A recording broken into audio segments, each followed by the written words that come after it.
Wow, these claps. That was an incredibly affecting piece of cinema. And for those who don't know, this film won the World Cinema Grand Jury Prize at Sundance in January. So, you start the film with voiceover about returning home, and sort of the word nightmare comes up.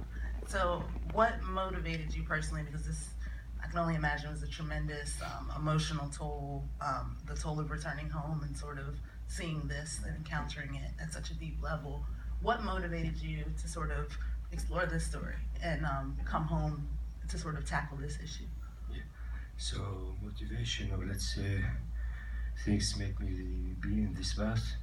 I was filming Return to Homes. I don't know if somebody watched it. It was also on Sundance and it was on Netflix.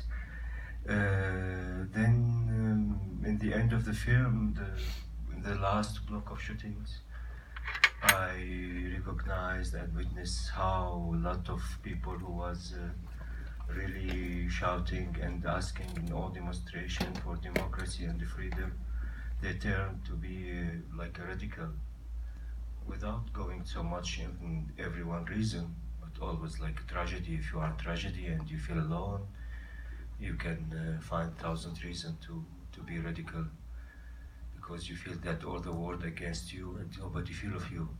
So I witnessed a lot of kids get killed in this war. I witnessed children's teenager involved in this fight, carried weapons and fight, and they get killed.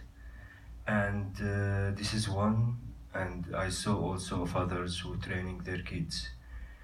And for sure, like the uprising of ISIS and Al-Nusra, Al-Qaeda in Syria, for me, like for a person like who lost a lot, or we lost everything and everything destroyed, the hatter is growing up, and above of all of that, all those foreigners, fighters, jihadists, they came to our country in the time we left. They came, so I couldn't stand. Like I moved to Germany and I was really nervous, and I feel that the film I did before, it didn't finish, and I have to continue. I have to go there. I have to face what is going. I need to understand. I need people to see, to understand how this legacy of Hatter, what is the legacy of violence, how this circle of violence growing up, and with those kids, it's also about the future, because this is a generation who grow up without any background except what they put or in their brain, and they don't know anything except war. So I thought it's something. Since I have access there, I thought it's good to go there and make film from their point of view, from very deep inside this society, to understand really what's make your enemy, and how it's grow up. It's kind of codes, kind of keys. Things happen one behind each other, then you become the enemy of the nations. And it's like paradox, because the one who become radical, he's the one who don't believe. He's the one all the time don't lie to his father. He don't want to pray. He always like do whatever he want. He's a rebellion comparing with everyone, and everybody can hating him or not happy with him because he's not a good religion boy. Meanwhile, the Ayman who went to the normal school, he was the guy who religion. So this is also about paradox thing happen in our life. You always like you many things happen that somebody become the thing he don't want to become. Like he term in a bath is not exactly what was his, like is not belong to him, to his inside emotion, to his character. And I thought it's urgent. To that point, we often, the scene where the dad is talking, where Abu Osama is talking about the books that he hid for years, and we see that Osama says this location was bombed by coalition forces. We often see terrorists demonized for obvious reasons, but this was the first time. I think the film created a lot of humanity around people who typically would have none.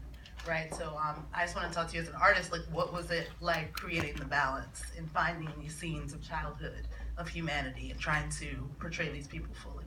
like it's in a way that you try to look in a human point of view about a human situation, and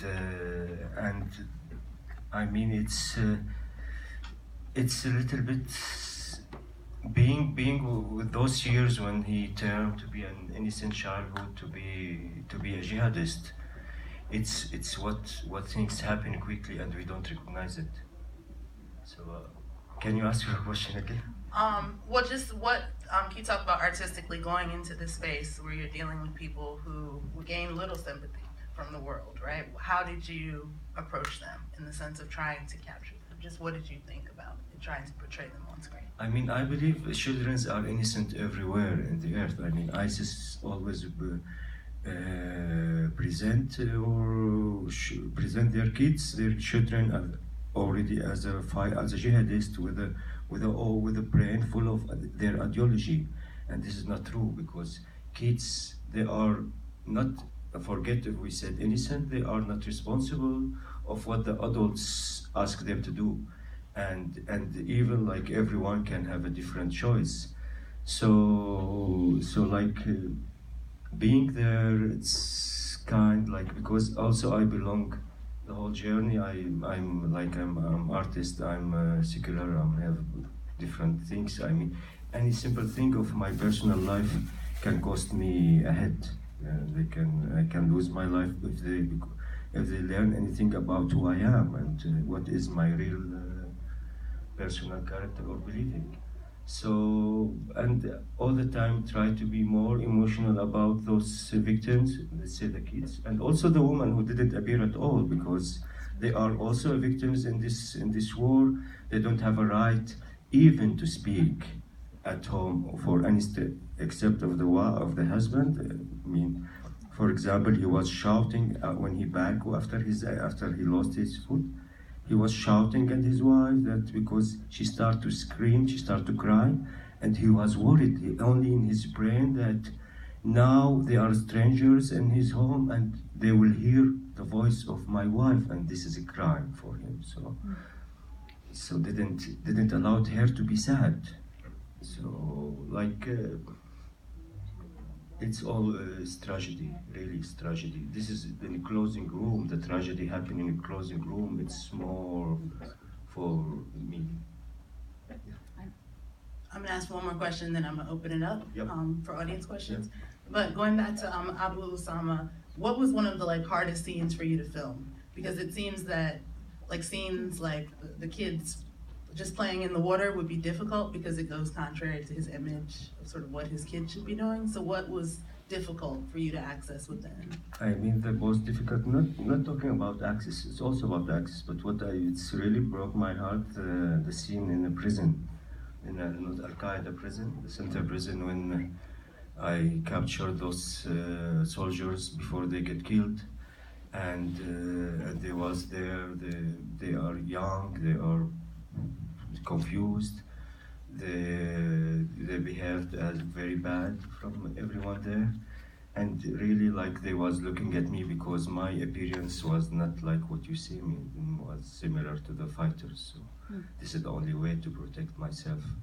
So I was, they was afraid of me. I was filming their faces, their emotional, how they are broken inside, and they was looking at me like they looked to all those terrorists, and I couldn't do anything. I was like standing useless, and even to whisper in somebody's ear that can be okay, or I don't know, or to lie, and also at the same time I know if I will do any simple mistake, I will be there on the ground and hand behind.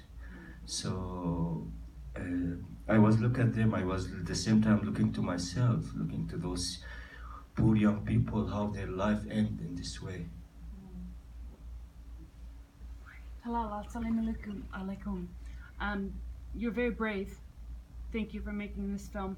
I wanted to ask you how you decided to not show the women in this film, other than in the school a little bit. And could you talk a little bit more about what the women are experiencing outside of what your film captured? Just before you answer, the question was to talk about the role of women in the film and why they were shown sort of in a small amount. I don't know. Maybe if the women have any role, it will not end in this way, because the violence, the war, it's a game of men. At the end of the day, and this is the caliphate. There is no woman. They are just cooking and take care of the kids in the closing room. So this is their perfect project of those people. It's like the red line when you cannot joke. I mean, you can say whatever to them about how bad they are, how they are criminal or bloodthirsty or all of those, but show the women, even like if I do it with spy camera, which is not my style as a filmmaker, it will really be very hurtful for them, and this is why I asked many times, like even only the voice, I want to talk with you. I know she's behind the wall, like since years, and but I never like saw her or even talked to her or heard her voice. All the time, like she's not exist, but she's there. Yeah. Human. Did you like him? Did Talal like Abu Osama? No. It I seemed mean, like- it's not somebody say like you film with someone for a long time, etc. I mean, I like him as a character in my film. So this is what I work in. This is what I want to understand all the time, like how his deal and what is motivation to him. But in the end of the day, like if your father or anyone you know did a bad thing, kill an innocent soul, what you can ask, I can ask you if you like him or not, then you will say not. So we lost a lot of friends, a lot of relatives from the beginning of the war because they stand with the dictatorship that he killed his people, and it's the same. There is no like political. We're not talking about political. We talk about crimes. So there is no joke with this. There's no space for love. I train myself a lot about not being in this whole. Yeah. I'm gonna take one from the back row. Yeah, so my question was just like about like jihad. So like in regards to like I guess like they're obviously like enacting like external jihad, but isn't like external jihad supposed to be something like in which like women and children and like people who are innocent are not killed? So why are they viewing like their work with like Al Qaeda as being jihad, and when they're like things like 9/11 and things like that have like harmed people who jihad and the Quran do not say that you're allowed to be involved in that? I'm not sure if everyone can hear the question. So the question is more about like the ideology of jihad and going to 9/11 as a case in point. If women and children and innocents were killed and that's not really in the Quran, how do they equate or define jihad? I mean, jihad, it's a big word, so how can I shorten it in a few sentences? But we know the result of jihad. We don't know so much about jihad. It's the idea that the whole world should be as what they believe. So the black flag will never stop until we cover the whole earth, because they believe everything above the earth and under the ground belong to the Islam of the way they believe of Islam. So that answer? it's about fighting the people who don't want Allah, or I don't know what to say. I mean, it's complicated. Well, I because I'm not appreciate a it. religion guy, so. I appreciate that you But clarified. believe me, I don't want to speak in a bad way, because everything is connected. Islam, jihad, things so much complicated, and I'm just an artist. Well, I appreciated that you specified within the movie that this was Salafi jihadism. That was specifically. It's like a sector. It's Yes. jihad, it's Salafist jihadism. It's those who want to fight all the time. It's about fighting. It's the most radical, like living in extremely the way that the Prophet was living 1,400 years during the fight. So they only take this part while he's fighting and owning all these lands. So this is about returning to this period of time when the sword was in the hand all the time. So it's about fight and take everything with a fight. You can do that. Hi, thank you Hi. for making the film. It was very powerful. You're welcome. My question is, the subjects of the film, if they were to ever see it, what would their impression be?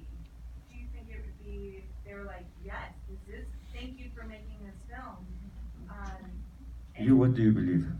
Yeah, I would like it. I don't know, and that's why I'm asking. They will invite me to drink tea with them. So, to have some discussion, very intimate discussion about, oh, thank you, but why you use this moment? I didn't like it. There's some problem when I'm speaking, it needs some cleaning in the sound. I will not figure out only if you hear about that this person does not exist anymore. So then we know that they get their revenge. Have they seen the film? Any subject in the film? How? Here in the festival? I don't know. I mean, how they can see it? We still like protect the online, and we protect all the. But they will see it one day. I mean, nothing can be so much close. They are everywhere. We don't know them. They can change their look. Yeah. Yes.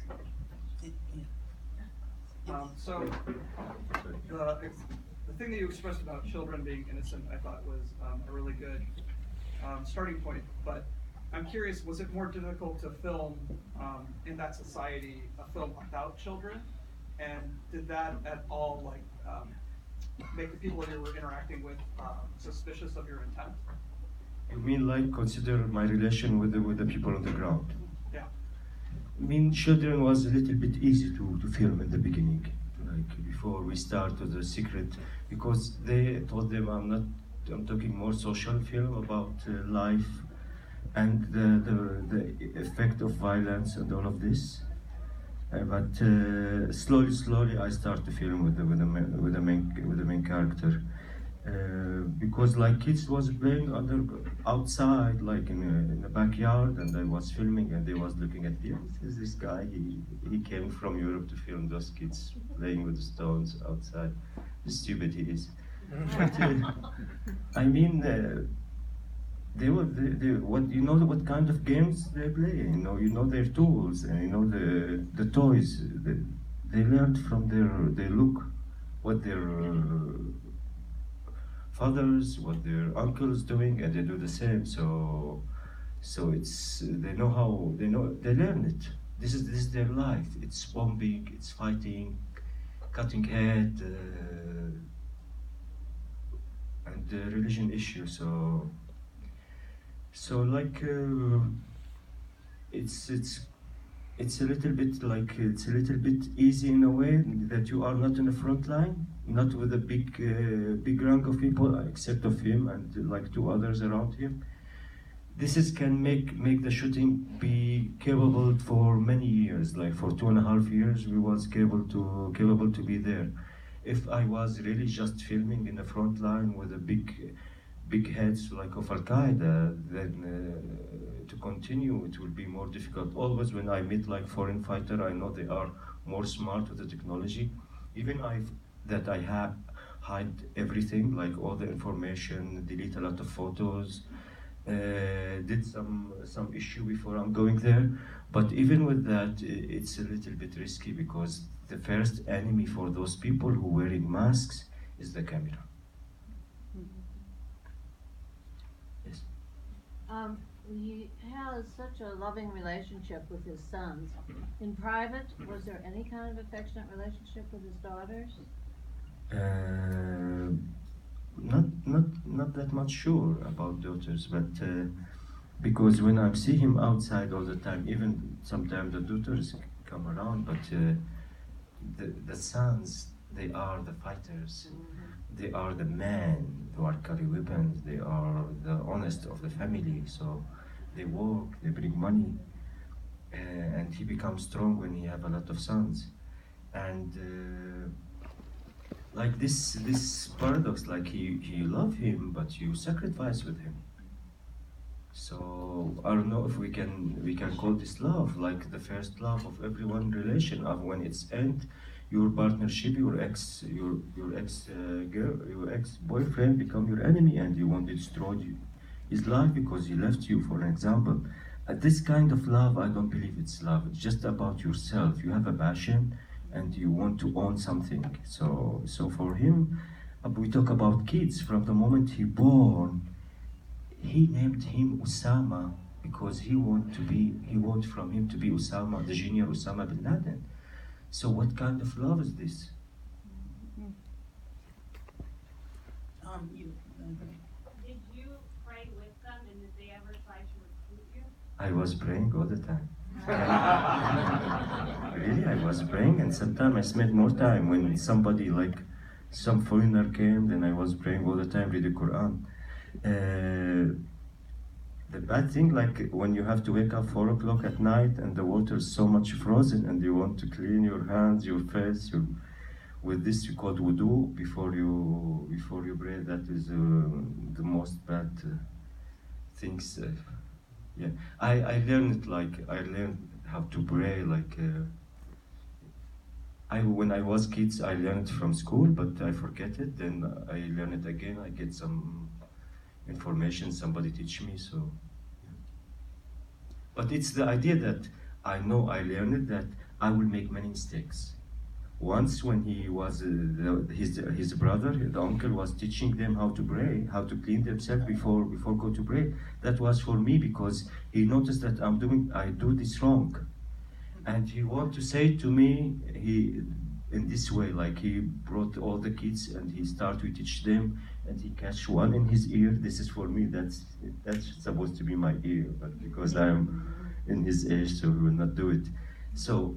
The magic sentence I used that to them, because I don't have so much background with the religion.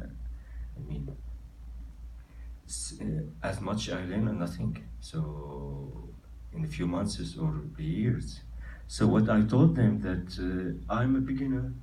I don't have any so much background. We was living in the darkness age. And now the light of Jihad came to, light of Salafist came to me, and I want to learn more. So this is what can make some mistakes be forgotten. So for decades, Syria has been the prize of Hashims, right? The prize of the Mediterranean. Has been a stable country, more or less, in the Middle East. How, I know you're not a religious guy or a political guy, but it's a large question. But how does something like what's happening now happen in a country like Syria? What's happening right now, in your estimation? I'm gonna just make a little different question. So based on your first film and your understanding of Syria, what about the country was ripe to create? What conditions existed to create a movement like this? It's it's easy. Like there was a revolution against the dictatorship. Then some countries support the radical parts and with the weapons, and one country opened the border. One country in the north opened the border, and welcome. So the idea, if you believe in God, as if you are Muslim and believe in God, so and you become a victim, there's tragedy happened, a city bombed very harsh, and your kids, not you, their kids get killed, or their relative or people they love, and they feel unjust, and they feel that something very bad. They ask for revenge. No country protect them. Nobody stop this bombing. Nobody find solution.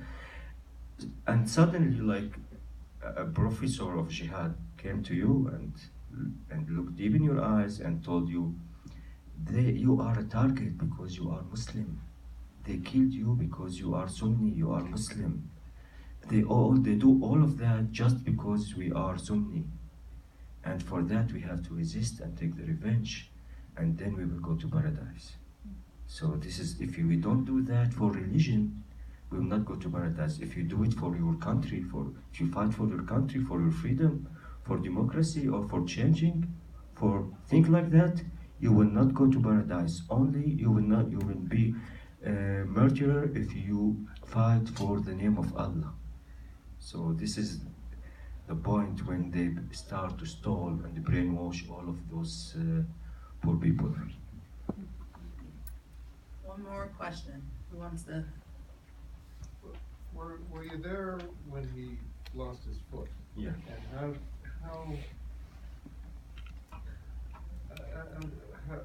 how did you sort out what to include in the film when it came to? When you say sort out, like, are you talking about the edit? Yeah, the edit of the, so that. I mean, we try all the time from the beginning to not show any violence. It's about education, and it's about to understand like what his son will watch. So what stay in his memory about his father getting back to his home. The only thing I did there, when I learned about it, like, I was not with him in that moment, but somebody was with him. So they called me, they told me he's in the hospital. I was doing other shoots. And I go there and start to film, and the only thing I told them that don't inform the kids that the father have an accident. So I was back with him in the car behind, and I hold the camera here, and I filmed that moment when he returned home. So that is the only thing I did, like, about, but in general, like, even if I am with him, at that moment when he lost his feet, his foot, I will not use it because I don't want to, I didn't like somebody running front line, and I did this before, and I believe I'm doing something totally different now. It's more about the psychology, the legacy of the of jihad, how this arc happened, this story of kids grow up in these circumstances. Well, thank you all for coming. I hope you enjoy the rest of the festival. Thank you. Thank you. Thank you.